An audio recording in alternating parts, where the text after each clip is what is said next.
So open April 2024 question number 2. Then once you have it, you can inform me, yes, we have it. Yes, we have it. Then from there, we can start. Remember yesterday I indicated we'll look at cash flow statements, but we won't start cash flow statements today. We'll start next week. We'll start cash flow statements next week. So hopefully that is when in this case we'll be winding up with the topic of published. We'll wind up with the topic of published financial statements next week. So for today, we're going to look at this particular question here. We're going to look at this particular question here, and we'll finish a bit early. We'll finish a bit early because there's something I have to attend to. There's something I have to attend to. We might finish a bit early. I think by around 7, we'll likely be through. We'll likely be through. So, so I can see you saying. I can see Michelle says yes. I can see Titus says yes. Evans, do you have that question?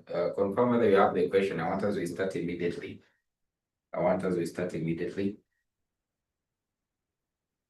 April 2024, question number 2. April 2024, question number 2.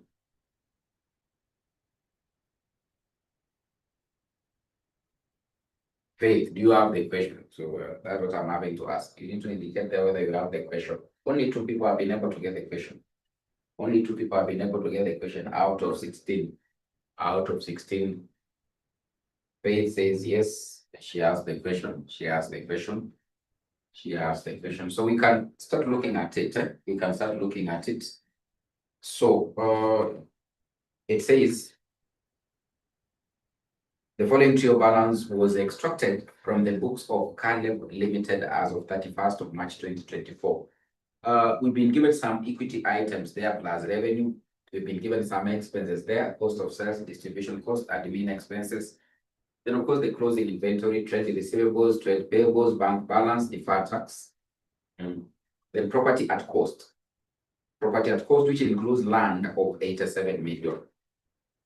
Then you've also been given plant and equipment at cost, motor vehicles at cost, fixtures and fittings at cost.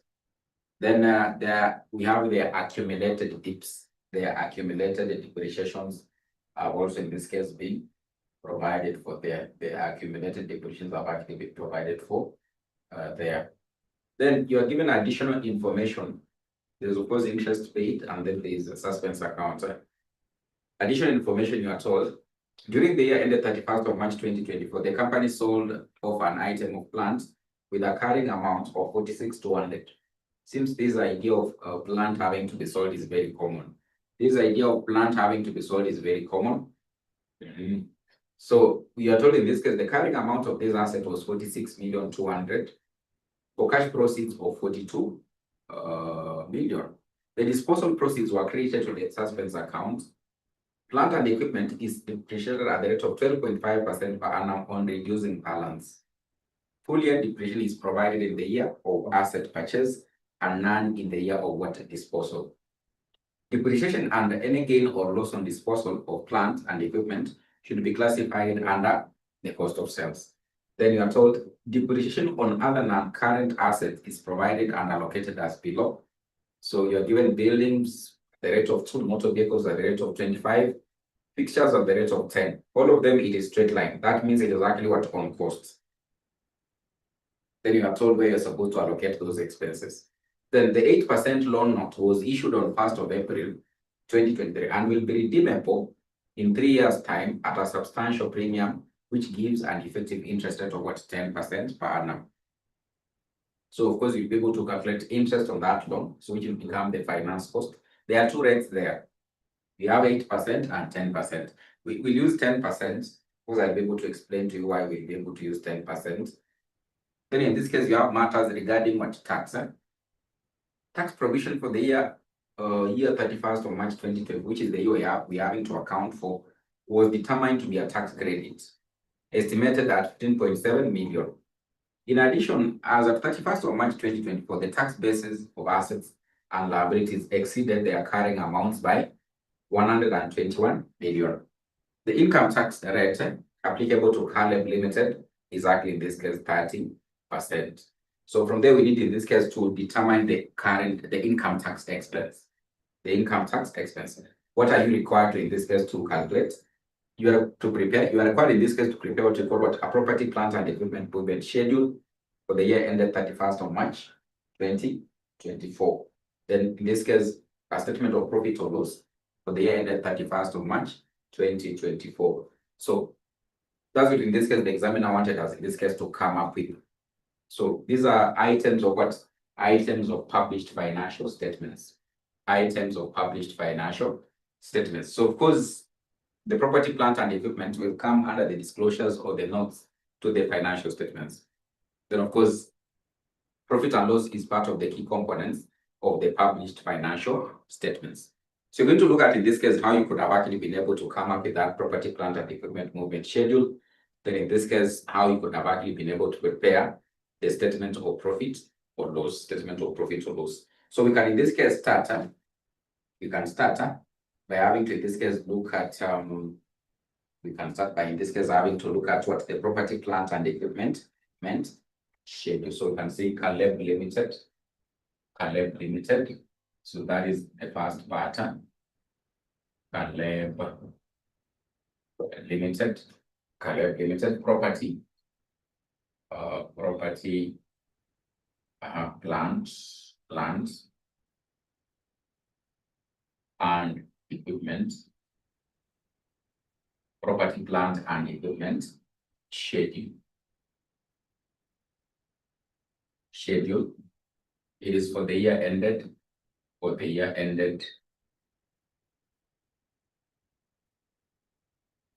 is for the year ended 31st of March 2024. 2024. So you need always in this case to be organized. You need to start with the title. You need to start with the title. You need to be very organized. You need to be very organized. You need to be very organized to start with what? The title. You need to start with the title. So in this case, we have like in this case, you need to identify the items of property, plant, and equipment you have. These ones you can be able to identify them from in this case what the share balance. So we have in this case property, we have plant and equipment, we have motor vehicles, and you have what? Fixtures and fittings. So you can in this case start with property here. We can have property here. We can start with property there. Then we can go to plant and equipment. Plant and equipment. Then after plant and equipment, we have motor vehicles. We have motor vehicles. Then we have fixtures and fittings. Fixtures and fittings. Fixtures and fittings. Then our figures are having to be reported in thousands. Our figures are having to be reported in thousands.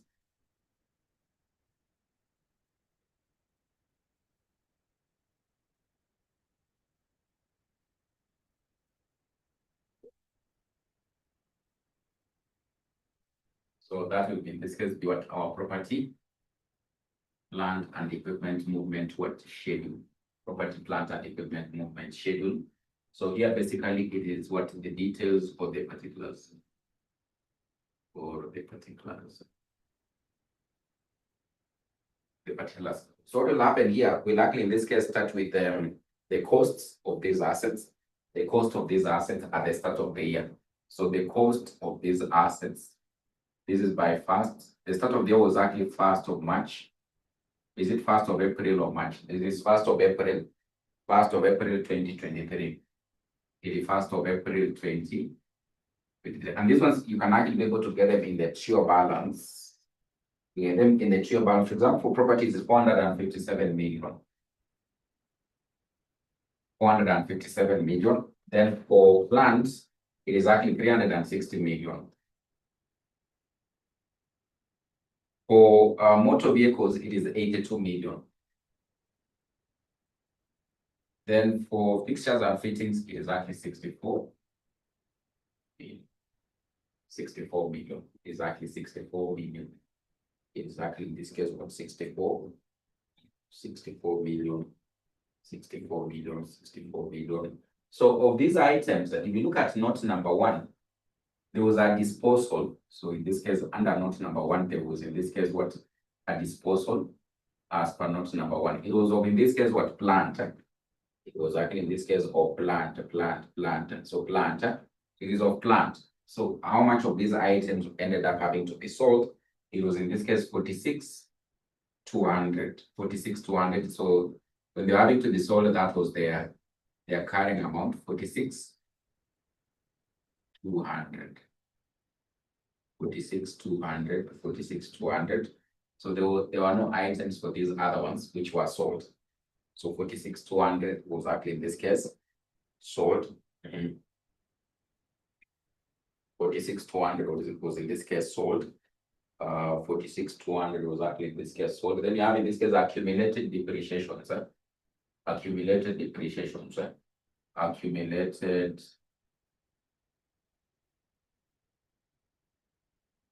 depreciations on these items. So accumulated depreciation on these items. So this one's also actually been given. So this was like in this case for the first one. Remember, this one is made up of land and buildings. This one is made up of land and buildings. So for the first one here, you've actually been told they had an accumulated, by the start of the year, they had an accumulated depreciation of 162,800. So we should be able to deduct so that in this case, you can be able to know how much was having to remain as the net book value by the start of the year. This one was for plant, it was 119,400. 119,400. 119,400. Then for motor vehicles, it is 41 million.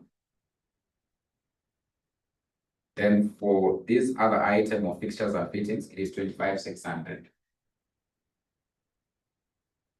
It is 25,600. So we can be able to get what were remaining as the NBVs at the start of the year. So the NBVs, by the time you're having to start the year, they were actually, in this case, how much? You can get the difference between the two.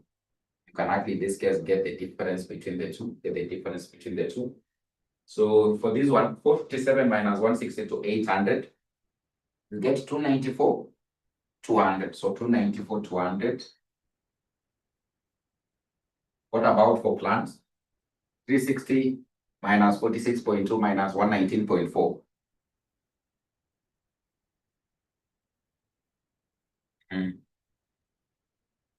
360 minus 46.2 minus 119.4.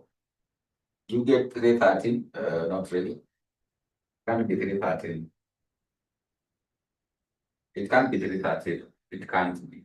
Can't be. You need to minus the two figures, 46,200 and 119,400. It comes to 194,400. 194,400.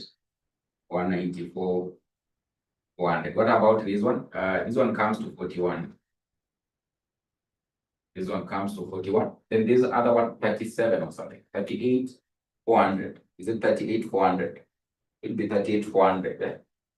30. This one should come to 38,400 when you do the mathematics there. 38,400. 38,400. So these were the carrying amounts by the start of the year. The carrying amounts by the start of the year after they had actually been able to dispose of what the items. They had actually been able to dispose of what the items.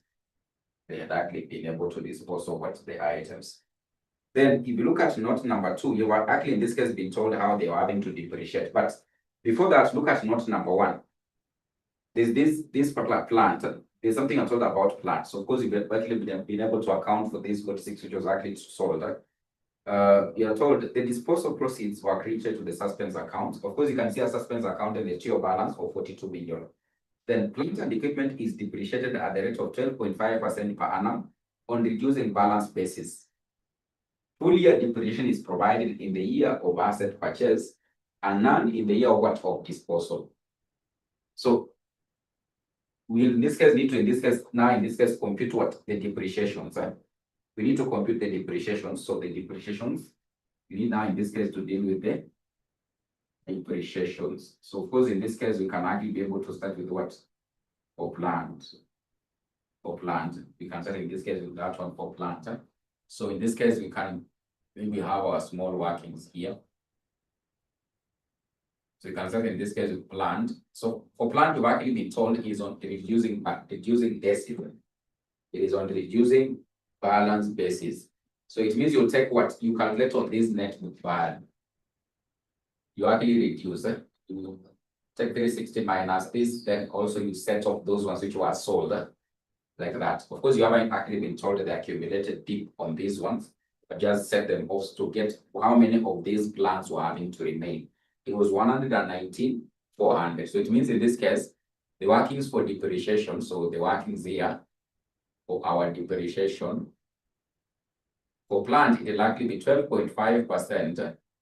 You multiply by 194,400. 194,400. 12.5%, you multiply by 194,400. There's a figure you'll be able to get. There's a figure you'll be able to get. There's a figure you'll be able to get. What do you get when you do the mathematics there? You get 24,300. 24,300. You get 24,300. So it means in this case, we'll actually come here and say 24,300, which we need in this case to deduct. So you get in this case 24,300. This one, there's something you've actually been told about it. So depreciation and gain or loss on disposal of plant and equipment should be classified under cost of sales. So this one will actually go to the cost of sales. This depreciation should actually end up having to go towards the cost of sales, cost of sales. Then also you've been told if there is a gain or loss on disposal of plant and equipment, it should be classified under cost of sales. So if this item had a carrying amount of 46.2 million and we sold it at 42 million, did we realize a gain or we realized a loss? Did we realize a gain or we realized a loss on sale? Did we realize a gain or we realized a loss on sale? It had a carrying amount of 46.2, but we ended up having to sell it for 42. Did we realize a loss or we realized a gain? We realized what? A loss. We realized a loss. So in this case, loss on disposal of plant. The loss on disposal of plant is likely to be 46,200 minus 42, which will likely end up having to come to 4.2. It will come to 4.2, which in this case, we're having to say it will likely go towards the cost of sales. You have to take note, it will go to the cost of sales. It will go to the cost of sales. So that's in this case, you can be able to deal with that. Then you look at note number 2. There's depreciation in this case, what? On buildings. Depreciation on buildings. There's depreciation on buildings. So for buildings, you've actually been told is 2% on straight line. So for building, we'll take what? 2% multiplied by 2% multiplied by what? For buildings, we'll take 2% multiplied by what? 2% multiplied by what? For buildings, we'll take 2% multiplied by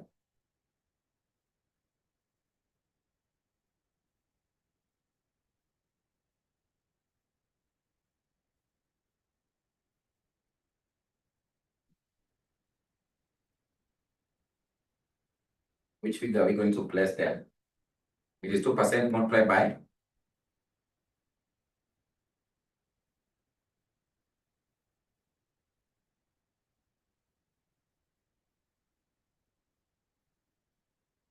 it is 70. It's supposed to be 370 because if you look at what you've been told about property, you've been told property comprises of 2. We have land in it, which is of how much? 457 million. Or 87 million, sorry. So it means you'll have to deduct. When you deduct, you'll be able to get 370. Land, its cost was actually 370. And therefore, when you take 2% of this, what you get? 2% of that. When you take 2% of that, what do you end up having to get? 2% of that, you get what? About 2% of that, 0.02 times 37.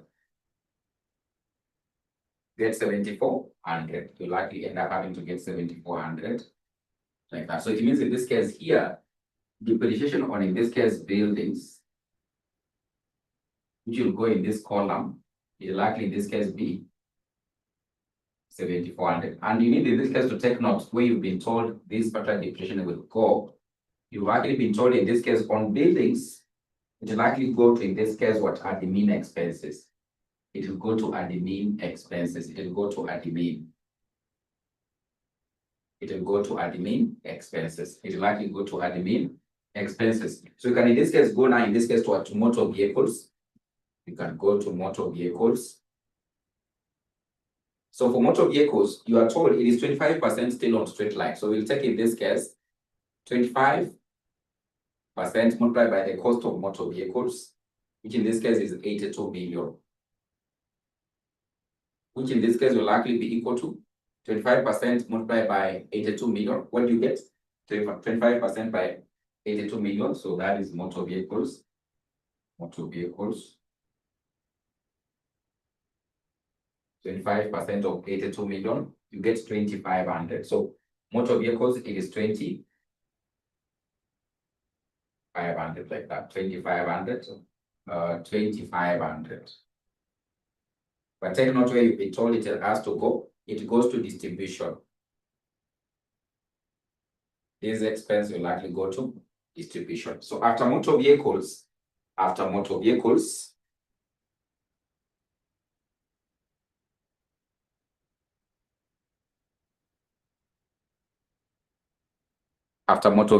we have fixtures and fittings. We have fixtures and fittings. These ones, you are told we depreciate at 10%. So fixtures and fittings. So we go to fixtures and fittings. Fixtures and fittings. These ones we depreciate at what? At 10%. So we'll take 10%, multiply by 10% multiplied by the cost. Because it is straight line, it simply basically means it is on the cost. So it is actually 64 million. So we'll take that multiplied by 64 million. We'll get 6,400. This one, you clearly be told it will likely go to admin. It goes to admin expenses. It will go to admin expenses. It will go to admin expenses. So we can come here and actually say on fixtures. So fixtures and fittings, it is an amount of 6.4. It's an amount of, in this case, how much? 6.4 million. 6.4 million. And therefore, with these ones, then in this case, you can be able to get the balances of the property, plant, and equipment by the end of the year. So the carrying amounts by the end of the year, we can be able to get them. The carrying amounts by the end of the year, we can easily get them. So we'll have the carrying amount at the end. Carrying amount at the end, and therefore you need to deduct to get the difference. So we'll take 294,200 minus 7,400. 294,200 minus 7,400. You get 286 something. 286,800. 286,800. 286,800. You'll be able to get 286,800. Then 194,400 minus 24,300, you'll get 170,100. 170,100. Then this one, 41 minus 2,500, you get 2,500. Then 38,400 minus 6,400, you get 32 million. You get 32 million. Of course, that's why you could have actually been able to come up with what that particular schedule. Could have actually been able to come up with that particular schedule like that. So that's what the property, plant, and equipment schedule. Property, plant, and equipment schedule. Property, plant, and equipment schedule. So Hope you are through because I want to wrap. I want to wrap so that we can move to the next one, statement of profit or loss.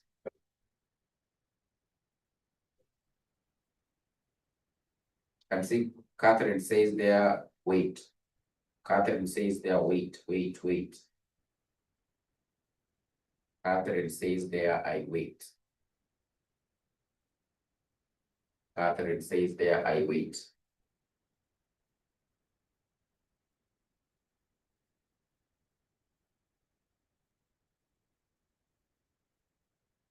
I can see she says okay. I don't know if there's another person who's still left behind because I want to wrap. We move to the profit or loss statement.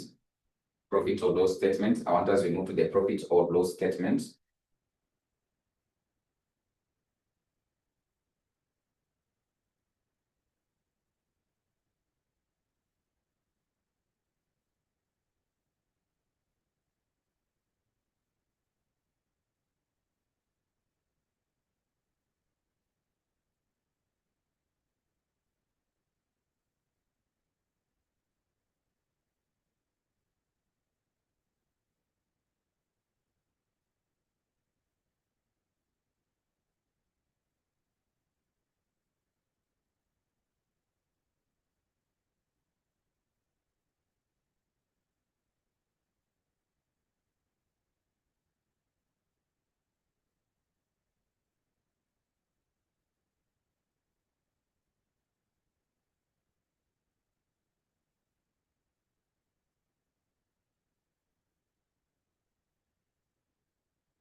So statement of profit or loss. So a statement of profit or loss. So you can in this case start looking at the statement of profit or loss.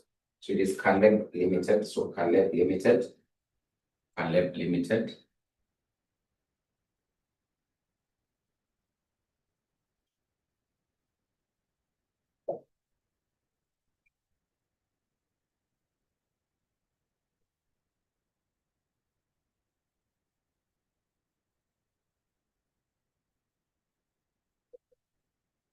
The 31st of March 2024.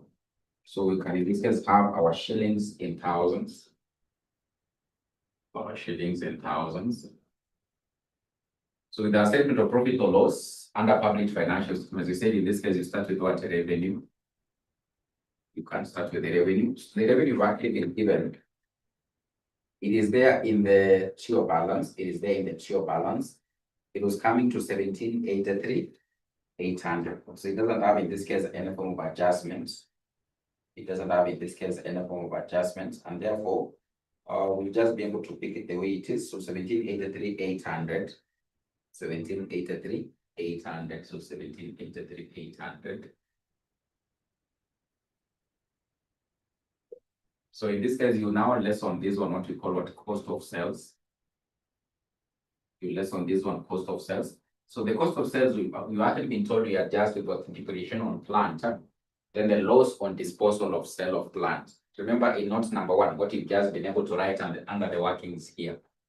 You've been told you adjust with 2 items. We have depreciation on what? On plant, and of course what? The loss on sale of what? Of plant. So as per the TO balance, what you've actually been given as cost of sales, it is 13,500. 13,500. But now we have to, in this case, do what? Add on. We have to add on loss on what? Sale of that item. It was 4,200. Also, we are supposed to add on the depreciation on that item, which you've calculated, and you've actually gotten how much? 24,300. Gotten 24,300. 24,300. So what you get, you need to add so that you can get the total cost of sales, because these particular expenses you've actually been told that we add on the cost of sales as per note number 1. So what do you get when you total? They don't mark the workings, they mark entries only. They don't mark workings. They mark only entries. They mark these fine figures entries. They don't mark workings. Workings are to help you get these figures. So what do you get as the total there? 1329 000, 1329 000, 1329 000. So you deduct there. So what do you get in this case as the GP? You can actually be able to now in this case get the gross profits. What do you get as the gross profit? What do you get as the gross profit? The gross profit.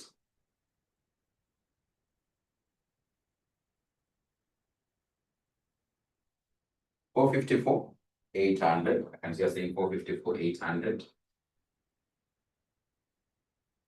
Then we can go now in this case to what? To admin expenses. Admin expenses. So for the admin expenses, also we've actually been told we adjusted them. We've actually been told we adjusted them with some depreciation there. You look at the TIO balance, what you have as admin expenses, it is 258,600. 258,600, but we have to add. We are told in this case we add the depreciation on buildings and of course the depreciation on what? On fixtures and fittings. We need to add those two what figures. So we had 7,400 and of course what 6,400. So 7,400 plus 6,400. These two figures you are told you add them. So when you add what you get, when you add them, what you get. So for admin expenses, you adjust with these two items. They were supposed to go to admin expenses. So you need to add them. 272,400. You'll be able to get 272,400. 272,400. This one we are deducting. Then we can go to distribution expenses. Distribution expenses. These ones also you've actually been told to adjust. So of course, what you've actually been given as per your balance. It is actually coming to 209,900. 209,900. But you have to add on motor vehicles depreciation. Motor vehicles depreciation, which in this case we were getting how much? 2,500. We were getting 2,500. We need to add on that depreciation on motor vehicle, which we are getting 2,500, and therefore. In total, we have what? When we add, we have, I can see you're saying 230,400. 230,400. So 230,400.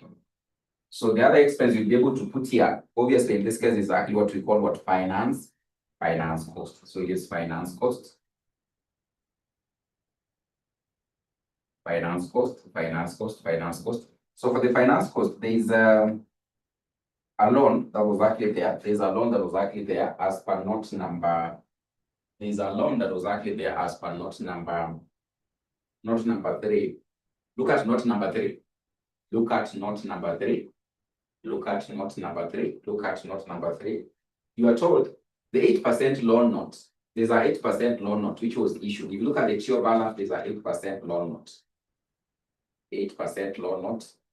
Which in this case, they ended up having to use to do what? To borrow some money there.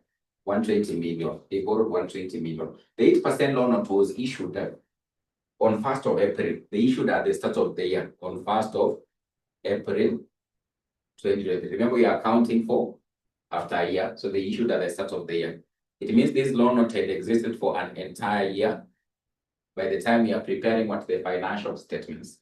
It had existed for the entire year by the time we are preparing what? The financial statements. This is what you are told about the loan note. The 8% loan note was issued on 1st of April and will be redeemable in 3 years' time at a substantial premium, which gives an effective interest rate of 10% per annum. It will be redeemed. It will be redeemed. So it won't exist for the entire life of the company.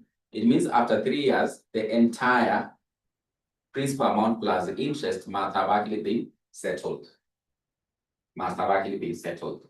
They must have actually been able to close on that what liability. They must have actually been able to close on that what liability after 3 years. But there's something you're told about it in this case. You are told that in this case, of course, it will be redeemed in 3 years' time at a substantial premium. At a substantial what? Premium. So the amount at which they'll be able to redeem it, it will be at an amount over and above the rate they had actually provided as what? As interest. It will be at an amount over and above the rate they likely provided as what as the rate of interest. They provided in this case rate of interest of what 8%. But now when they'll be redeeming, if you look at the entire effect, they'll actually end up having to pay a total of 10% interest because they'll likely be redeeming it at an amount over and above what in this case was the par value of the loan note. So the overall effect here, what they're having to mean here, the interest you are supposed to be able to recognize in the books of accounts, it is plus that interest that has already what the premium. Therefore, our finance cost here will likely calculate it at 10%. Because that is the overall effect that the company will be able to suffer in terms of interest will be 10%. Because they'll be redeeming, and this will give an effective interest rate of how much? 10% per annum. So our finance cost here will likely be 10%. You multiply in this case by that amount. It was 120 million. You should be able to get 12 million. If you actually get in this case what? 12 million. You get 12 million. You'll actually get 12 million. You get 12 million. You'll actually end up having to get what? 12 million. You get 12 million. So you can actually be able to calculate and actually find out, are we having to get a profit or loss before tax? Profit or loss before tax. What are we getting as a profit or loss before tax? What are we getting as a profit or loss before tax?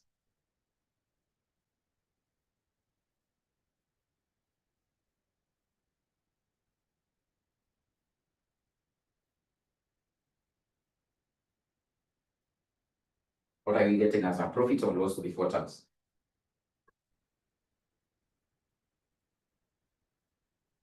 Can see 60 million loss. It is a 60 million loss.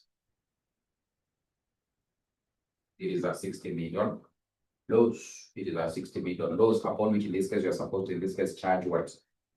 Tax. We are supposed to charge tax. So our matters pertaining tax, our matters pertaining in this case how we'll be able to deal with tax, it is as per note number 4. Look at note number 4. Look at note number 4. Look at note number 4. Look at note number 4. Look at note number 4 very keenly and you listen to what you're having to say here. Look at note number 4 very keenly and you listen to what we are having to say here. Look at note number 4 very keenly and you listen to what we are having to say here. So this is what you are told about in this case under note number 4. The tax provision for the year to 31st of March 2024 was determined to be a tax credit estimated at 15.7 million. The tax provision. So in our previous questions, you've actually been coming about what? Tax provided. The tax was in this case was actually provided for that particular year was actually this much. And of course, that's what you've been able to say that in this case, it comprises what? The current tax. It comprises what? The current tax. It comprises the current tax. So it means this is actually what one of the components of what of income taxes. In our previous questions, we've been coming across a situation whereby you're just told that the tax provided for the current year, the current tax provided for the current year is this much, which actually ends up having to be what? To be like an expense, which you have to include in what? In the income tax expense. But here, this is what you're having to be told. Tax provision for the year ended 31st of March. This year, we're having to account for this year. The tax provision for this year we're having to account for, it was what? A tax credit estimated at 15.7 million. So much importance here. It is to be able to understand what is actually what a tax credit is. You need to understand what is a tax what credit. What in this case is actually what a tax credit. So we can actually be able to just in this case indicate. Besides, you need to indicate or put a working. Then in this case you write as per what note number, it is note number 4. As per note number 4, you write NB, write NB, write NB, then you write this, write NB, then you write this, you write this. Tax credit is a benefit. Tax credit is a benefit. Tax credit is a benefit. Tax credit is a benefit that reduces the amount of tax that reduces the amount of tax. Tax credit is a benefit that reduces the amount of tax to be paid by the company. To be paid by the company. Tax credits is a benefit that reduces the amount of tax to be paid by the company. To be paid by the company. To be paid by the company. To be paid by the company. To the government. To be paid by the company to the government.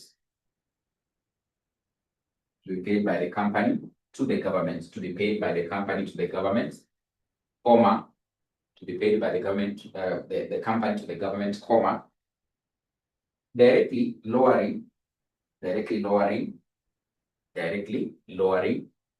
tax liability. Directly lowering the tax liability. Directly lowering the tax liability.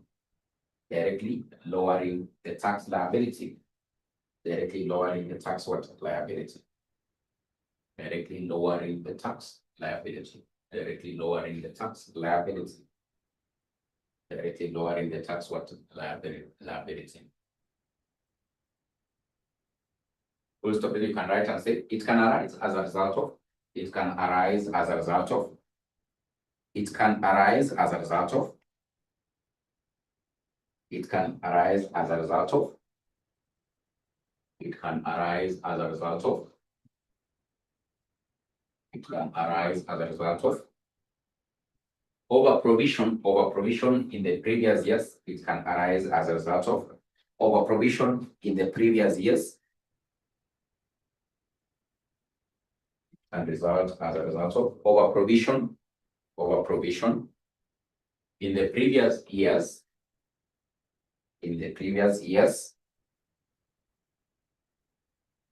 Over provision in the previous years, or tax benefits advanced to, or tax benefits advanced to, or tax benefits advanced to the company, or tax benefits advanced to the company by the government, or tax benefits advanced to the company by the government, or tax benefits advanced to the company by the government, or tax benefits advanced to the company by the government, advanced to the company by the government, advanced to the company by the government, advanced to the company by the government, advanced to the company by the government, advanced to the company by the government. Then you say full stop, Then that's why in this case, what you mean by the tax. So it means in this case, this figure you've actually been given as 15,700. It is a tax credit, it's a tax benefit. It's not really an expense, it's like a benefit, it's like an income. So what will happen here, what will likely end up having to happen here, we won't actually deduct it here, we'll add it here. Because it's what is a tax, it's a tax benefit. So we'll actually add it back there. We'll actually add it back there because it's not like in this case what an expense. It's like a benefit you are having, it's like an income or an inflow you are having. So we won't actually end up having to deduct it as an expense because it's what is a tax credit. Is a tax credit? Is a tax credit. So that's what you mean by a tax credit. That will be the effect. We'll add it here. So you can go to, in this case now, the other part of the deferred tax. The other part of the deferred tax, which in this case you are told, in addition, on 31st of March 2024, the tax basis of assets and liabilities exceeded the carrying amounts by 121,000. The tax basis of the assets and liabilities exceeded their carrying amount by, in this case, what, 121,000. 121,000. So what they mean there, so you just continue after being able to write that,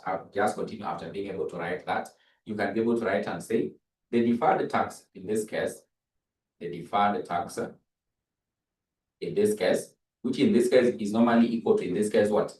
The carrying amount minus the tax base, the carrying amount minus the tax base, minus the tax base, which you're supposed to multiply by 30%, was actually in this case equivalent to negative. When they calculated this one, they got a negative.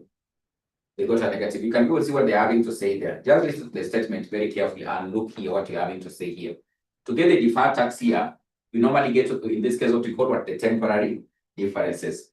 We normally, in this case, get what? The temporary differences. The temporary differences. And how do we get them? It is actually, in this case, carrying amount minus the tax base. Then in this case, we multiply by what? By 30%. So in this case, the deferred tax here was actually the carrying amount, you can put in brackets, minus the tax base, we multiply in this case by what? By 30%. By 30%.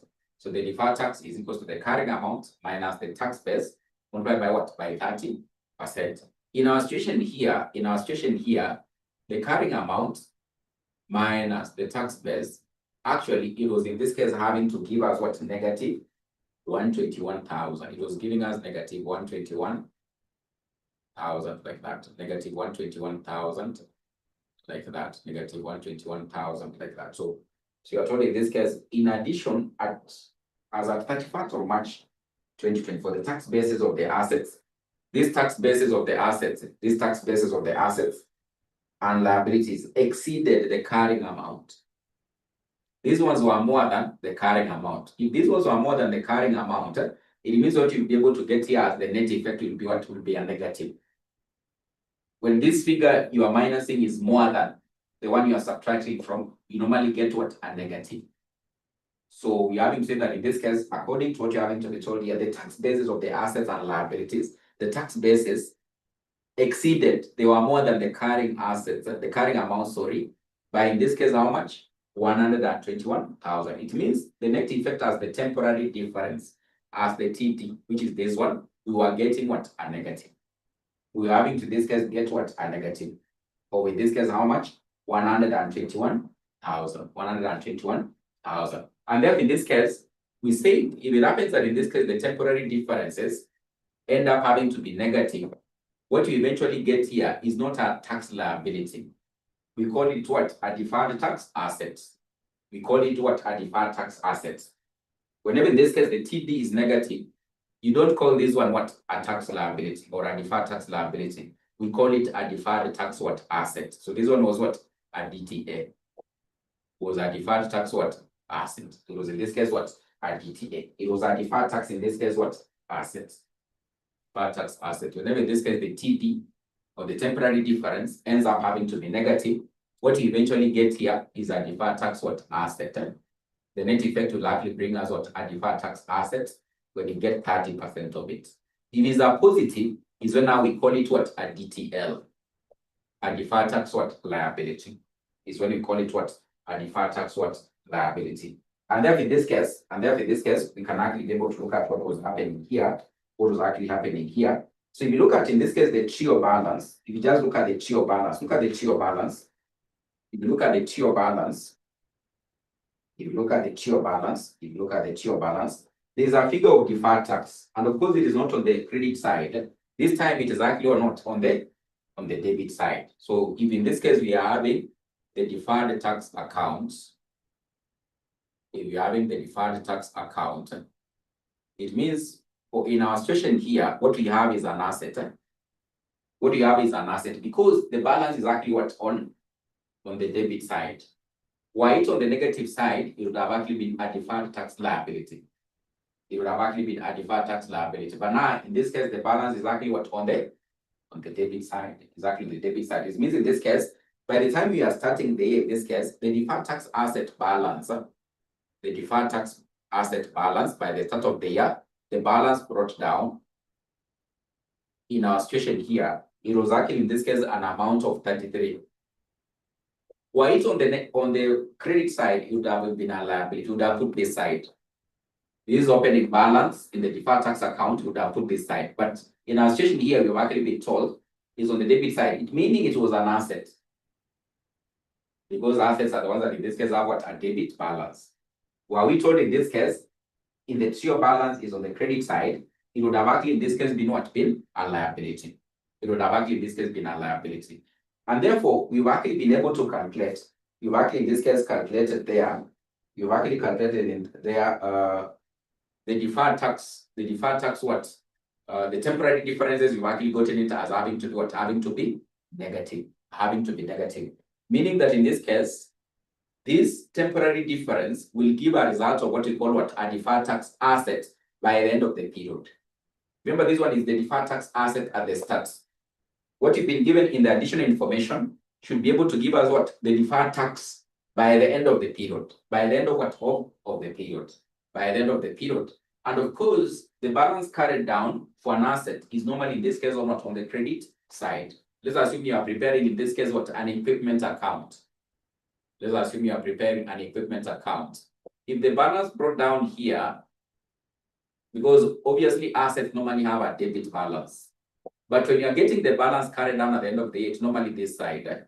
It will come here. The balance carried down will actually come here. So same case. This one is what? A deferred tax what? Asset. And what you are getting as the net effect by the end of the period also, it is bringing to us what? A deferred tax what? Asset. And therefore, it means this balance by the end of the year in the deferred tax account will likely be on this side because this one is what? An asset. So we'll have here a balance carried down of 30% of this. You need to get 30% of this because this is what you defer tax. To get the deferred tax, you normally take what? Tax rate multiplied by the temporary difference. This is a temporary difference. But now to get the deferred tax on it, we need to take what? 30%. So we'll in this case say the balance carried down is actually 30% multiplied by, in this case, our 121,000. What do you get? 30% multiplied by our 121,000. What do you get? This is a figure you'll be able to get there. 36,300. You'll be able to get 36,300. So 36,300. 36,300. 36,300. 36,300. You'll be able to get 36,300. 36,300. Once you have this, you can actually be able to balance, in this case, what? Your deferred tax account. Which side is actually more? This side is actually more, so you'll be able to put here the total. We'll actually put here the total. It will be 36,300. We'll put here the total. It is 36,300. Then we get what? The balancing figure. We get in this case what? The balancing figure. We get the balancing figure. We get the balancing figure. We get the balancing figure. This balancing figure, it will likely go to the income statement or the P&L account. It will go to the income statement or the P&L account. And of course, the difference is how much? 33. It is 3,300. 3,300. Meaning, when it goes to the P&L account or the income statement, this figure, will it be an income or will it be an expense? Meaning, if it goes to the income statement, this particular figure here, will it be an income or will it be an expense? Try to think out loud. Think out loud. If it is here on the debit side, when it goes to the income statement, will it be an income or an expense? I can see people are saying expense. I can see people are saying expense. It will be an income. It will be an income because we'll actually complete the double entry in the P&L account by having to do what? Credit the P&L account. Remember, when you debit here, when you go to the respective corresponding account, you do what? You credit because you are debiting here. You go and actually credit. Any credit entry in the P&L account is an income. Any credit entry in the P&L account is an income, or in the income statement is an income. Any debit entry in the P&L account is an expense. It's normally this. We normally debit expenses in the P&L account. We credit incomes in the P&L account. It's just logic that in this case, if this one account is having to be debited, what is double entry? The corresponding account, you do what? You credit. And when you credit in this case, the P&L account, it means it is an income there. But if it happens, this P&L was actually here, it means we would have been debiting what? The P&L account. Debit entries in the P&L account will likely end up having to mean in this case, it is what? It is an expense. It's an expense. For example, what I mean by this cost of sales here, although we are presenting it like this, but if you do a T account, it means in this case, this cost of sales we are debiting is an expense. These are admin expenses we are debiting is an expense. This distribution expenses we are debiting is an expense. This one we are debiting. This is revenue we are crediting because it's like an income. It is increasing what is in the profit and loss. Here is increasing. Let's assume we had something else here like rent received. rent income, that would have actually been what? A credit, because it is increasing here. So it means if here we are having to debit here, in the corresponding account, which is the P&L account, we are crediting double entry. If it's a credit entry in the P&L account, it means it is what? It is an income. It is an income. So that's how in this case you'll be able to present using what? The deferred tax what? Account. So let me just in this case try to explain something here, because sometimes you can be able to use these T accounts, or you can just in this case think logically. Then in this case you can actually be able to do what? Understand how you treat this figure here. Because what it means, if this one is an income, it means you'll likely end up having to add on that current tax credit. Then overall we'll get what? The total benefits to the company, we add them here. Because this one is an income, it means it will likely increase the tax benefits of the company. One of the tax benefits is on the current tax, which you've already been able to define. That amount you've been given. We have to add on this one because it's an income. Then we'll end up having to add here. So overall, these two figures in the deferred tax account as an income, plus that current tax credit, will add the two figures. It will be a benefit to the company. It's like an inflow to the company. So in this case, we won't deduct, we'll actually add them here. It won't be an income tax expense. It will be an overall income tax what? Credit. Income tax what? Credit. So there's something about, in this case, deferred tax what? Assets. You know, in this case, we have deferred tax assets and we have deferred tax what? Liabilities. In our previous two questions, we dealt so much with what? Deferred tax what? Liability. If you are very keen, in our previous two questions, we dealt so much about what? Deferred tax what? Liability. Deferred tax liability. And of course, there I was having to ask you, you need to compare the deferred tax liability at the start and the deferred tax liability at the end, which in most of the instances we do compute like the way we've been able to compute it. Although here it is an asset, it's not a liability. We need to, in this case, compare what? The deferred tax liability at the start, deferred tax liability at the end. That is the sum we were having to sing in what? In our previous two questions. And I was having to tell you that in this case, you need to just compare the two figures. If it's a DTL, not a DTL, take note. In our previous two questions, we were dealing with the deferred tax liability. It was a liability. That simply means that in this case, our temporary difference here was a positive. If you take the carrying amount of the assets and the tax basis of the assets, the temporary differences we were getting in those questions were positives. If it's a positive TD, it brings about what? A deferred tax what? Liability. And if it was a deferred tax liability, at the start we would have placed it here. Then deferred tax liability at the end would have placed it here. This figure would have been here because liabilities, their balances at the end are normally this side. With the assets, the balance carried down is normally this side by the end. So that when you open the next period, you carry this figure and place it here as you open the next what? Period. So just back to in this case what we explained. We said when you have deferred tax liability, whereby in the question, in the trial balance, it is appearing on the credit side. That is the figure at what? At the start. In our situation here, it is appearing on the debit side, is an asset. In our previous two questions, they were appearing on the credit side. That was the liability at the start. I told you calculate. If you're given the temporary difference, you take 30%. If they are positive, then it means that as the deferred tax liability at the end. Then you compare the two figures, whether there is an increase or there is exactly what? A decrease. That's what I was having to tell you. You compare with, in this case, there's an increase, or there's in this case what? A decrease. We say it is a deferred tax liability. If it is an increase, that is what? An expense. Right? You remember, if the deferred tax liability at the start is actually, for example, 10, then at the end of the period, you've calculated your 30% after looking at the TD, it is coming to 15. It means the deferred tax liability in the company increased from 10 to 15. They incurred more expense to pay taxes by 5 shillings. So it is what? An expense. And therefore, you'll be able to add on what? The income tax expenses. But I told you, if it ends up having to decrease, let's say, for example, it was in this case 10, then it goes to 5. That's like in this case, what? An inflow is like an income. That is under what? DTL. But now you have to take notes. Under now deferred tax assets, the opposite occurs. That's what I was having to say. If you understand what is happening, you can just think logically. For example, you can be able to see with the deferred tax asset, you can see at the start, the amount is actually what? Less. At the end, the amount is actually what? More. And it is bringing what? An income. But that is not our case in what? In DTL. DTL is the opposite. Under deferred tax liability, it means if it is increasing, that is an expense. With the deferred tax asset, if it is increasing, that is what? An inflow. It is an income. So in short, if you are a very clever student, in this case, you can just be able to write and say, in this case, if the DTL is actually increasing, that is what? An expense.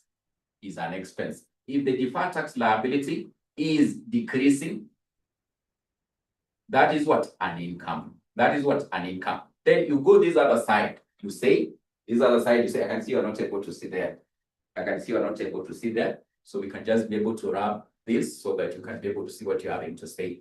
So if you are a very clever student, as what I've just been able to explain, if you are getting what I'm having to say, because sometimes you might not end up having to do this kind of double entries, you can just think logically and actually say, like what I explained in our previous question, we were having to say, you compare the DTL at the start and of course what at the end. So if the DTL is actually having to increase, if the DTL is actually, the deferred tax liability is increasing in the year when you compare the start at the end is increasing, that is basically in this case what? An expense. It is an income tax what? Expense. If the DTL, deferred tax liability, is decreasing, that is what? An income. That is an income. Then when you go to deferred tax assets, where the temporary difference is negative, remember this one, for this one, the TD, temporary difference, is actually what? Positive. When you compare the carrying amount and the tax basis, you'll get what? A positive figure. That gives you what? A deferred tax liability.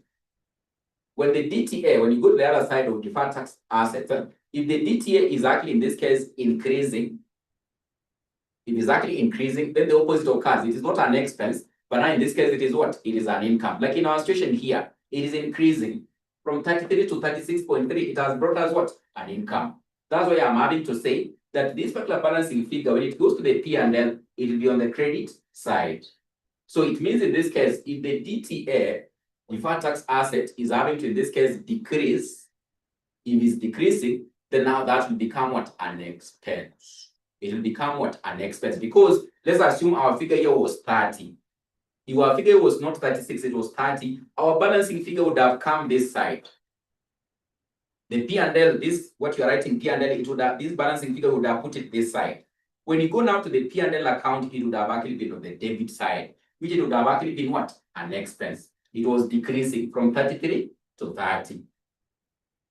33 to 30. Then you have to take note that in this case, under deferred tax asset, the temporary difference is overall, in this case, what? Negative. Like what happened in our question here. The tax bases were more than the carrying amounts. It means our TD here was negative 121,000. So that is the logic of what is happening. So you can use this account, or you just think very fast here, like I'm having to say here. Once you have it in the month, the DTA is increasing an income, the DTA is decreasing an expense. So like that, you'll be able to know what is happening. So therefore, in this case, in our situation here, it was a deferred tax asset because you can see the TO balance. The opening balance you've actually been given is on the debit side. If it's on the debit side, assets normally have their balances on the debit side. You need to compare at the end of the period, is it having to increase or is having to do what? Reduce, so like that. Then in this case, you'll be able to know whether it was an income, it was in this case what? An expense. So in our situation here, you can see it was increasing because you calculated 30% of this temporary difference by the end is giving us 36,300. If you compare the two figures in the DT account, you're having to see 33, it was what? An increase, which will go to the credit side of the P&L account, which is what? An income, which is an income. You have to take note of that because I can tell you this concept of deferred tax, it will never miss in published. I don't know why the examiner will never miss to test it. He will never miss to test deferred tax concepts in published financial statements. He will never miss. He will never miss. He will never miss. But we've been able to capture this because I want to wrap so that I can be able to complete our what? P&L. So are you through? I need to wrap. I need to wrap. I need to wrap. I need to wrap. I need to wrap. Are you through? Confirm that you are through. I want to wrap here so that we can be able to complete our P&L account. We can complete our P&L account. I can see you saying yes. I can see you are saying yes.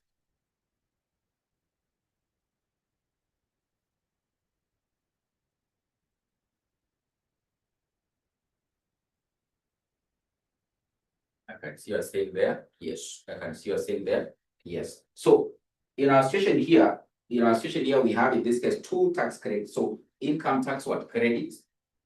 So we have this profit before tax. We can be able to continue. So we have in this case shillings in thousands. So we'll in this case end up having to in this case add what our tax credit there. Our total tax credit will likely be 2 figures. That one for the current tax and that one for what? For the deferred tax, which in this case we've actually been able to get what? 3,300. So in this case, if you can be able to add, so let's add there. So income tax credits. Income tax credits will have 2 figures. So one of them was for the current tax, which in this case was an amount of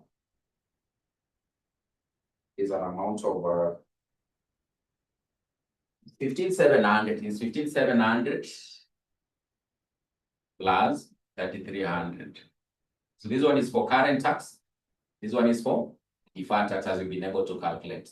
Then it will overall be able to give us what? 19,000. So you need to you are adding, because it's a tax credit, it's not a tax expense. It's a tax, so you need to add. Then in this case, you get what? The profit or loss. Profit or loss after, in this case, matters what tax. Profit or loss after matters what tax. What do you get? You get negative 41. Should be able to get negative 41. Negative 41 like that. Negative 41. Negative 41. Negative 41. Negative 41. Negative 41. Negative 41. Negative 41. So I want us now in this case, we quickly look at question number B. We look at question number B. So that is the end of that particular part A. Let's look at part B, which is also still on what? Deferred taxes. Still on matters deferred taxes. Let's look at it very quickly, because I want to wind up now. I want to wind up completely with the class. I want to wind up very fast in the next 10 minutes. I should be gone. I should be gone in the next 10 minutes. I should be gone in the next 10 minutes. I should be gone in the next 10 minutes. We can grab part B. I should be going in the next 10 minutes.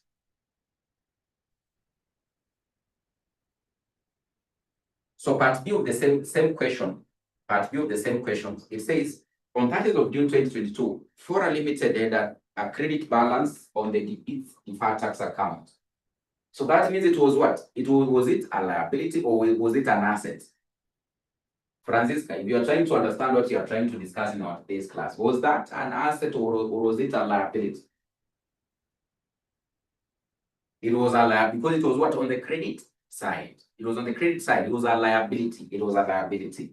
It was a liability. So on 30th of June 2022, 𝑓𝑟𝑒 had a credit balance on its deferred tax account of 13,600. All in respect of differences between depreciation and, of course, what? Capital allowances. Then you are told, during the year, this was actually at the start of the year. It was by the start of the year because it was in 2022. During the year ended 30th of June 2023, the following transactions took place. 45 million was charged against profit in respect of what? Depreciation.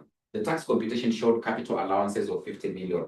Interest receivable of 50 million was reflected in the profits for the period. However, only 45 million of interest was actually received during the year. Interest is not taxable until it is received. Then interest payable of 32 million was treated as an expense for the period. However, only 28 million of the interest was actually paid during the year. Interest is not an allowable expense for tax purposes until it is paid. During the year, 𝑓𝑟𝑒 Limited incurred development cost of 500,600, which it has capitalized. Development costs are an allowable expense for tax purposes in the period in which they actually, in this case, done what? Paid. Then land and buildings with a net book value of 4.9500 were revalued at, in this case, how much? 6 million. The tax rate is actually 30%. 𝑓𝑟𝑒 Limited has a right to offset a deferred tax assets and a deferred tax what? Foreign limiters have a right to offset deferred tax asset and deferred tax what? Liabilities. So they have a right to be able to offset. Then in this case, you are called upon in this case to determine the deferred tax liability on 30th of June 2023. The deferred tax liability on 30th of June 2023. 30th of June 2023. 30th of June 2023. So in this case, what we can be able to do in this case, we can actually, because in this case, we say for you to calculate the deferred tax, you have to, in this case, determine what we call what? Temporary differences. We have to, in this case, get what? The temporary differences. The temporary difference. Of course, TD, temporary differences, is equals to the carrying amount minus, in this case, what? The tax base. Minus the tax base. Minus, in this case, what? The tax base. So therefore, you can have in this case carrying amounts, then you can have in this case the tax basis. The difference between the two, the difference between the tools, the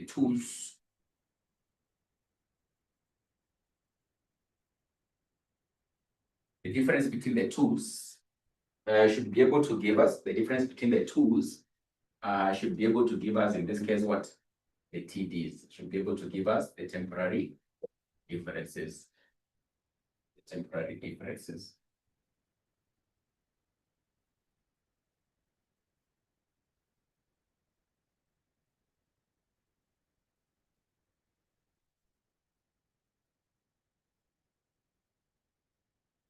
Suppose you have the first statement. The first statement there, you need to read it very carefully.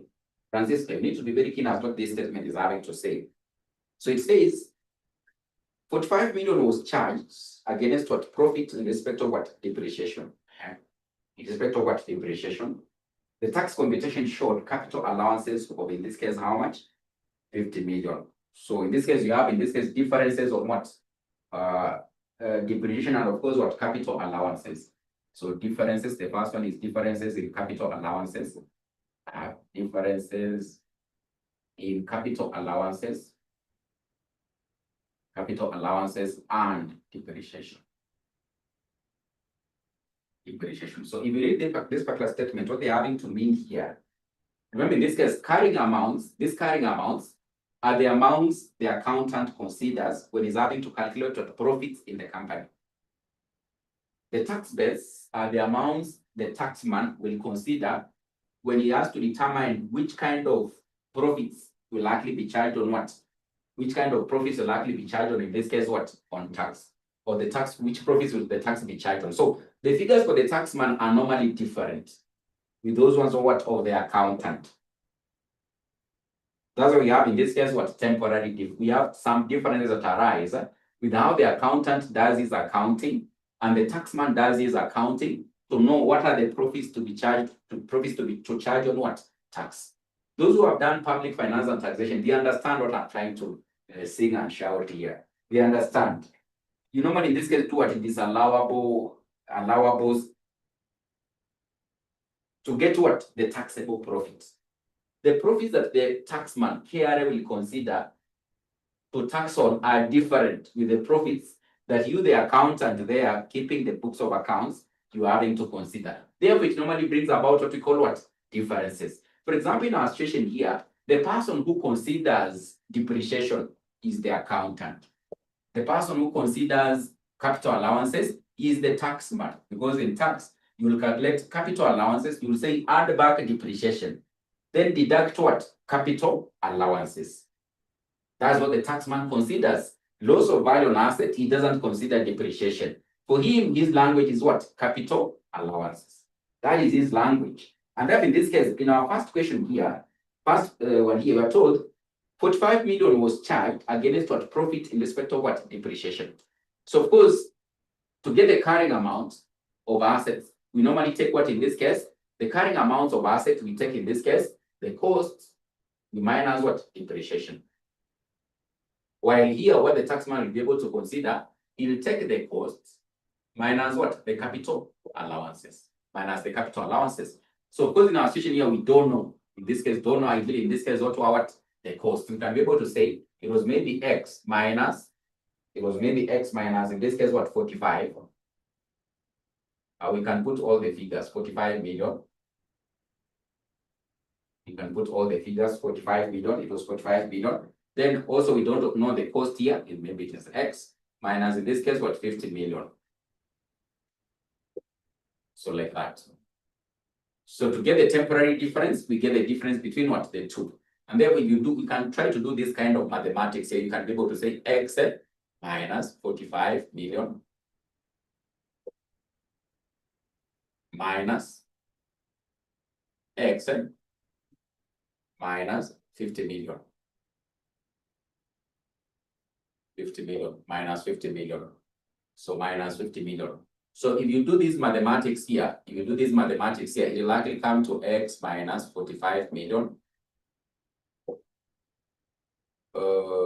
minus X, but this and this one, it will give you like a positive. So it will like basically be 50 million. When you open the bracket here, it will likely give you a positive. So this is what, minus X. Then this and this, when you open the bracket, it's like having to multiply this and this, it will give you a positive. So these ones will likely end up having to disappear, because when you take X minus X, you get what? It goes off. It disappears there. So if you take, in this case, 45, we'll have, this one would have actually been eliminated. So you'll have 45 plus 50. 45 plus 50, what do you get? 45 plus 50, positive 50, what do you get? 45 plus, you get a positive of what? Of 5. You get a positive of 5 million.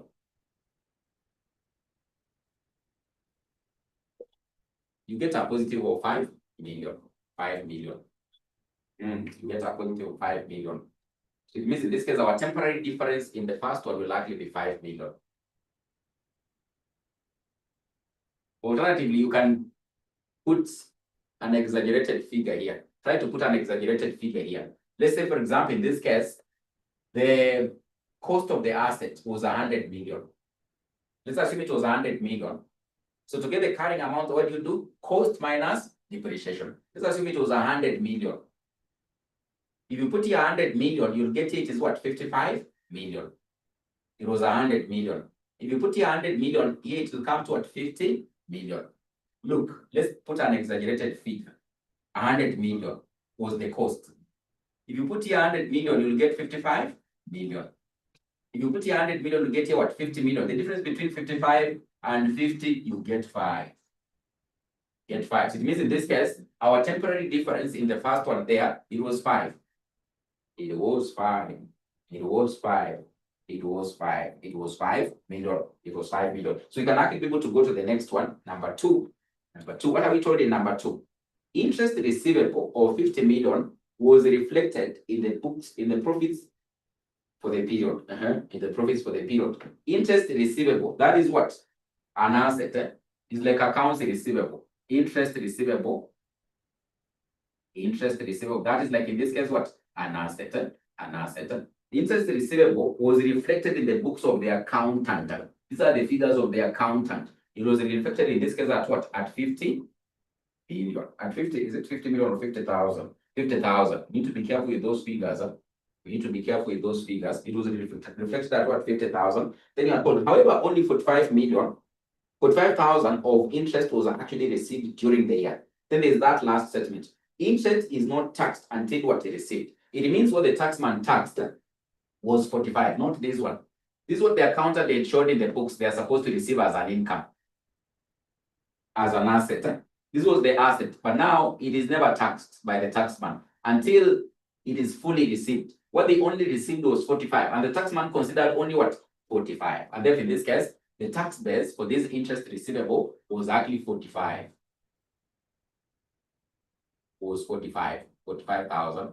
That's 45,000. It means in this case, our TP, our temporary difference there, will likely end up having to be 5. It will likely in this case be, if it is 5,000. If it is 5,000, you need to be careful with the figures there. They are confusing.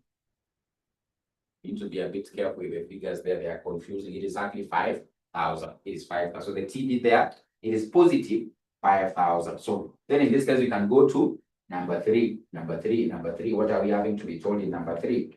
That Interest payable, now this one is a liability. Interest receivable is an asset. Now in this case, we have what? Interest payable of 32 million was treated as what? As an expense for the period. That's what the accountant considered. Interest payable. This one now is a liability. Interest payable. Interest what? Payable. Interest payable. This one now is exactly what? It's not an asset, it's a liability. It's not an asset, it's a liability. So the carrying amount in the books of accounts was in this case how much? 32 million. 32 million. 32 million was in this case how much? 32 million. 32 million. But now in this case, it was treated as an expense for the period. However, only 28 million of the interest was actually paid during the year. Interest is not an allowable expense for tax purposes until it is paid. The taxman only considers what was paid. So the taxman, his language was in this case to consider only what? 28 million because it was paid. And then we have in this case what? A difference of what? 4,000. So for this one, it is the opposite. It's the opposite. When you get a positive here for the liabilities, it will likely end up having to be a negative. So it will likely be 4,000. But now it will be negative because it is a liability. It is a liability. It is a liability. It's like having to offset it off from what? From the assets. You know, assets is like what you possess.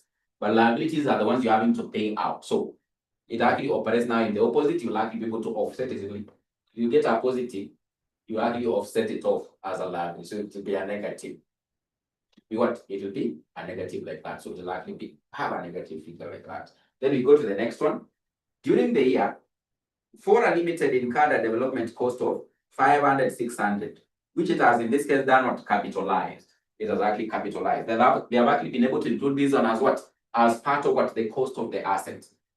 What they mean by having to, you know, in this case, when you are developing like a building or an asset, is it IS number 16? I think it could be property, plant, and equipment, something like that.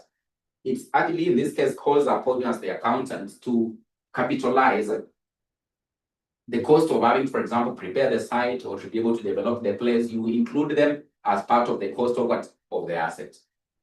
And therefore, these development costs are what? An asset. But now we normally refer to it as what? As an intangible. You can't touch it, you can't actually feel it. Like the building itself is an intangible asset.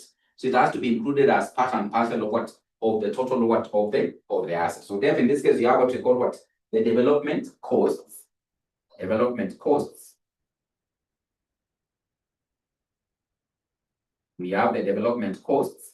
So for the development costs here, you are told what the accountant had capitalized was 500,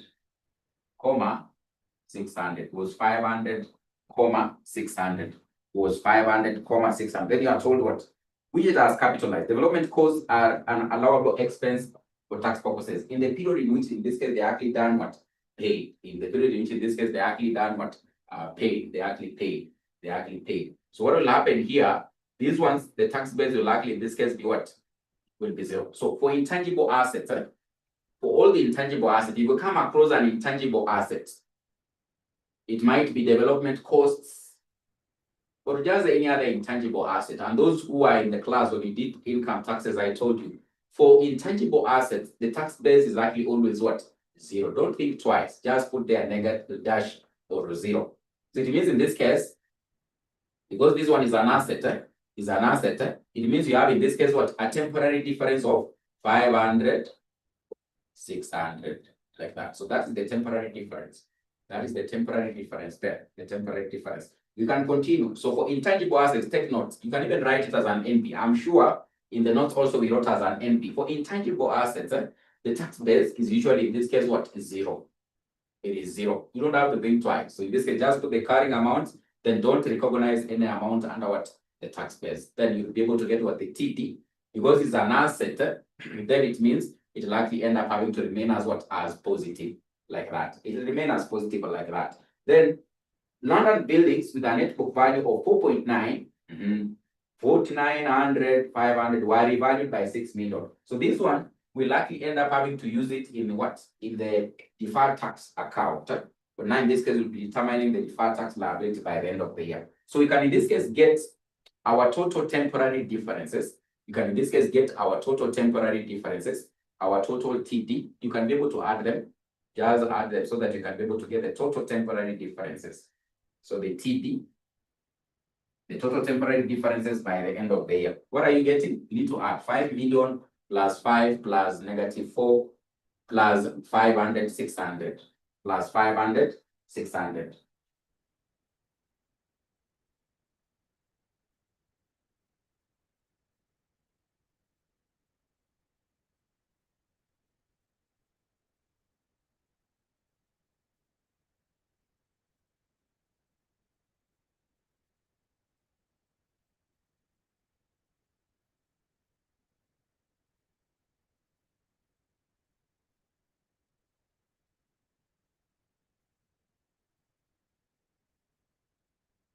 You're getting 501.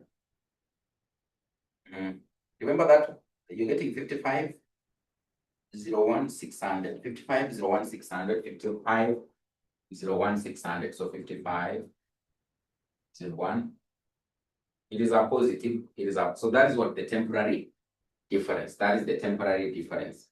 That is the temporary difference. And then in this case, you can actually now in this case to calculate what the deferred tax. You can now calculate the deferred tax. So therefore, the deferred tax now will be equal to deferred tax is equals to the tax rate. Tax rate multiplied by the TD. So the deferred tax is equal to the tax rate multiplied by the temporary difference, which is this one. So we'll in this case say 30%. You'll be given a tax rate of 30%. So you'll take 30% multiplied by 55, 01, 600. What do you get? Is a figure you'll be able to get 55, 01, 600. 30% of 55, 01, 600. 30% of 55, 01, 600. You get 1650, 480. 1650, 480. 1650, 480.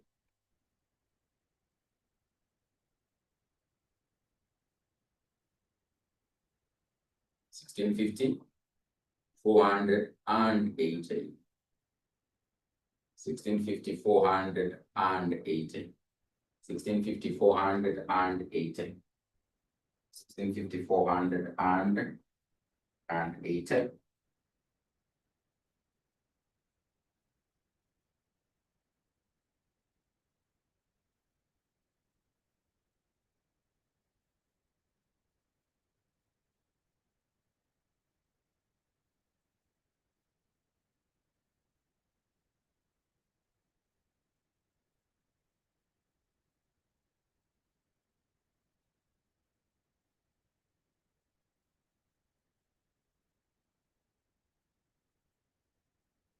So in this now we can actually be able to come up with what the deferred tax account.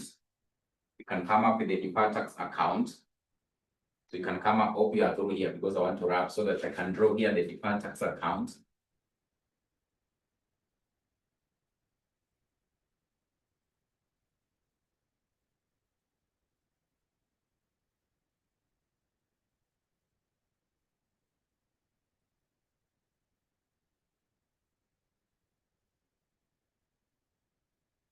Draw here the deferred tax account.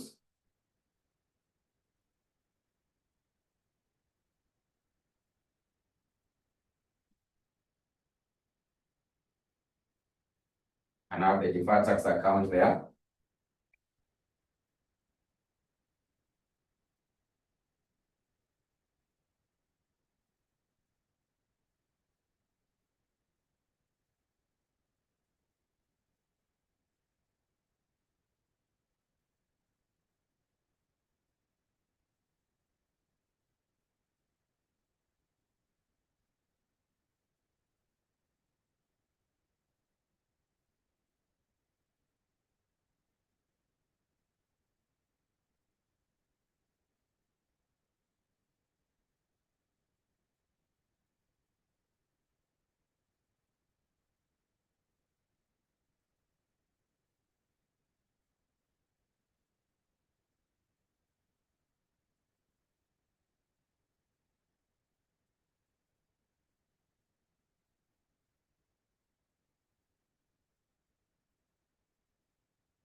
So for the deferred tax account here, we have in this case our shillings, we have our shillings there, we have our shillings there, just to be able to comprehend it. We've been actually told there was a balance, in this case done what?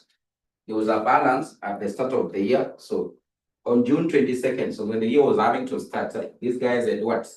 A balance, which was on the credit side. So it means the balance brought down was actually a liability. So this particular was this one was actually a liability because it was on this side, it was on the credit side. So they opened in this case with how much? 1340, 600, 600. So by the time we're having to close the year, so the balance carried down because it is a positive. You can see our temporary difference we've actually been able to get is a positive. Meaning in this case, it will give rise to, in this case, what we refer to as what? As a DTL. Because it is a positive. While with a negative, it will have given us an asset. And if it means the balance carried down would have actually been this side. But of course, this one of ours is a positive. It is giving us what? A liability. For liabilities, at the end of the period, they always have what? A balance carried down what? This side. So in this case, it means we'll have in this case what? A balance. We'll have a balance carried down. We'll have in this case a balance carried down of that amount. This is the DTL. The deferred tax liability by the end of the period is actually that one. So in this case, the deferred tax there by the end of the period was actually in this case how much? 1650, 480.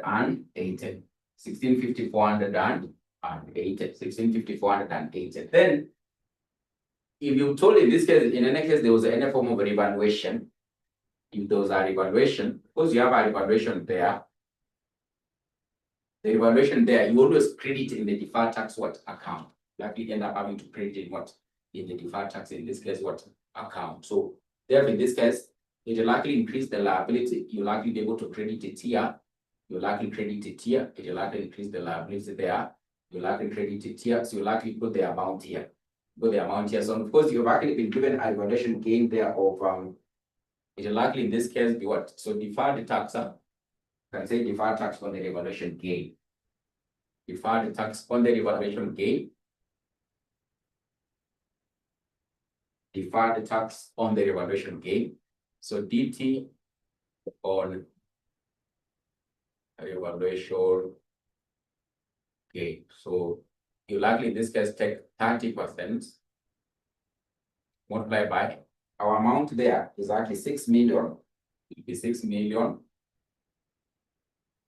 minus 49,500. So it'll be 30% of what you get. There's a something figure you're able to get. It is 1050, 1,500,000 or something. 1,500,000 multiplied by 30%. 1,500,000 multiplied by 30%. 1,500,000 multiplied by 30%. What do you get? There's a figure you'll be able to get there. There's a figure you'll be able to get there. So 1 million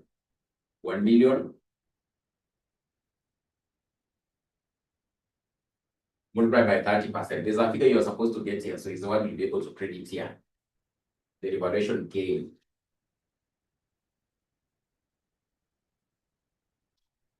The revaluation gain, you'll get 329,850. So 329,850. 329,850. 329,850. 329,850. 329,850. So I don't know which side is more. So which side is more? Which side is more? Which side is more? I think this side seems to be more. This side seems to be more. Because it will bring us something like 69. So this side is actually more. This side seems to be more. So this one is 0, 5, 14, 0, 7, it is 7, 6, so 167450. So 167450. And therefore it means it is actually able to give us what? A balancing figure to the P&L. A balancing figure to the P&L, or what we refer to as what? The income statement. the income statement, a balancing figure to the P&L or the income statement. So what is the difference? I think it is, you can get the difference. So 1670 450 minus 1650 480. 1670 450 minus 1650 480 is a figure you'll be able to get. You'll get 19,970. So 19,970. This one now will be able to go to the P&L account as what? As an income. Because it is on the debit side, it will go that other side as what? As an income. It will go that other side as an income. So we can finalize. Let's finalize by me having to give you a note. Write an NB about what? The revaluation gain. Write an NB, which is the very final statement before we go. Other than having to take a break, let's just finalize. Then we go home. We go home to sleep. We go home to sleep. We are feeling so dizzy. We just go home to sleep. We are feeling so dizzy. So we can write an NB about that revaluation gain. You write an NB just after this account so that you understand why we do this. So that you understand why we do this. Just write. Just write an NB. NB, right?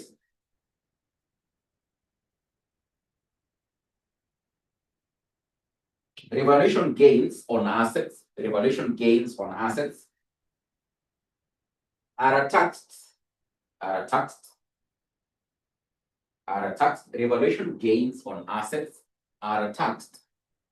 Revaluation gains on assets are taxed. At the tax rate given, revaluation gains on assets are taxed. At the tax rate given, are taxed at the tax rate given, and credited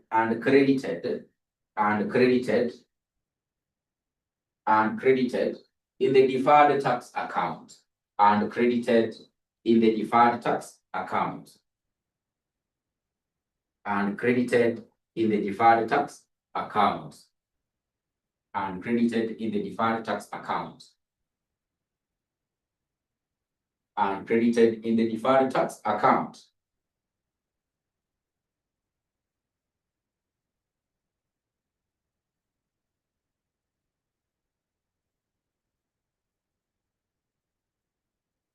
And credited in the deferred tax account.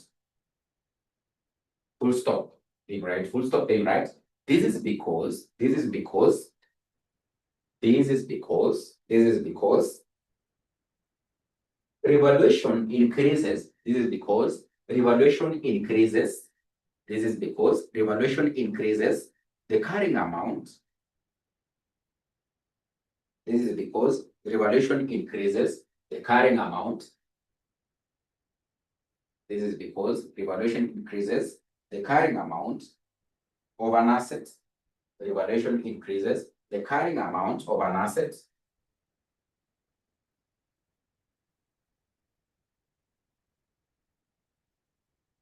Increases the carrying amount of an asset. The carrying amount of an asset. But this is not realized, immediately. But this is not realized immediately. But this is not realized immediately. But this is not realized immediately. But this is not realized immediately. And therefore taxable, therefore taxable. But this is not realized immediately, and therefore taxable in future, and therefore taxable in future, and therefore taxable in future, and therefore taxable in future, and therefore taxable in future. So this revaluation gain you've gotten on an asset, it will not be taxed immediately. It can only be taxed, for example, when you sell that asset, so it will likely occur in future. So it will not actually, in this case, be taxed immediately. So it will, of course, in this case, it is what? The deferred tax liability. The deferred tax liability, which in this case, you likely end up having to like settle it in future. Maybe if you sell the asset. So it's like in this case, a tax that you'll just be able to pay, but not is not now, and pay it in future. The taxman will be waiting for you, but now you sell the asset. Because if you bought land now, then of course, in this case, you end up having to sell it in future. You would have actually, in this case, realized that gain on the land, then when the inflow comes in, is when the taxman will tax you there. For example, if you bought land 2 years ago, at a value of 3 million. At a value of what? 3 million. So because this land by now, it is maybe 5 million. You've gotten a gain of 2. Remember, in a company, what the taxman taxes are basically incomes. If your income increases, if your profit increases, he ends up having to tax you.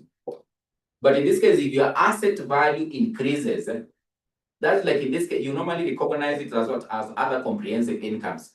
But he won't actually end up having to tax that income immediately. He might just only be able to tax it when you have a real inflow on the sale of that asset. It's like a tax that in this case you've just postponed. It will be paid in future. You might not actually be seeing it, that in this case it's having to be settled there. But once in this case, for example, you sell the land because you bought it at 3 million, when you sell it at 5, the taxman is waiting for you. But when you get the gain now, he won't end up having to tax it like right now. He'll actually basically in this case tax that inflow when you get what? The real inflow in future. It's just like in this case, those other incomes you're having to be told, like interest receivable. The taxman only taxes it when you get the real cash in, So the same case, when you revalue an asset, your income has increased in the business because you get what we call a revaluation gain. But you won't tax it immediately. But let's assume you sell the land, the taxman will be there. It's like a tax that you've just, in this case, done what? Postponed. You just postponed it. But you just postponed it. He'll just be waiting for you what? In future. That's why we call them what? Deferred taxes. They are basically postponed into future. But in the real sense, it is a tax that is there, which you have to still, in this case, do what? Recognize it in the books of accounts. So we'll be able to credit it here, and that's how you end up having to treat it. So you need to take note of that because that is one of the trickiest parts that in this case we're going to get. The examiner really likes having to bring revaluation gain in one of the additional informations there. So that's how you'll be able to deal with it. Then remember, intangible assets, the tax base is 0. Intangible assets, the tax base is 0. Liabilities, they operate the opposite way. The temporary difference, if the difference is now actually positive, you actually put a negative on what? On the liabilities, because they actually offset what is actually in the assets. They offset what is actually what in the assets. Liabilities is going into the negative. So they offset what is actually in this case as temporary difference on what? On the assets.